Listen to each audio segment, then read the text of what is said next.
يا رب تكوني عرفتي تعملي حاجه المره دي وتطمني قلبي، وتكوني فعلا وقعتي الواد وتعرفي تاخدي منه اللي انت عايزاه كله. ايه يا ماما، انت كنت جايه في تعويض، اللي هيجي بقى اكتر من التعويض 100,000 مره.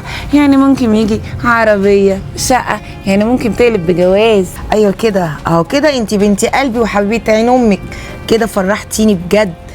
بقول لك ايه، اسكتي عشان الواد اللي اسمه اسلام ده جاي، وانت عارفه ده ما بتبلش في بقه فوله. اوبا يا ندوش يا قمر، خضتني. عامل ايه يا جميل؟ الحمد وحشني لله. قوي. ايه الصاروخ ده؟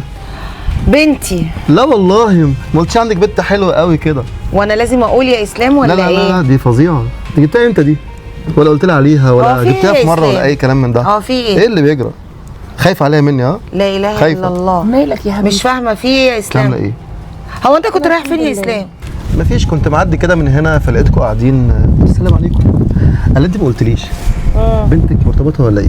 لا مش مرتبطه. لا والله. ولا حد والله. بيتكلم عليها؟ مفيش حد متكلم عليها. طب بقول لك ايه، انا بفكر يعني ان انا ارتبط بيها، ايه رايك؟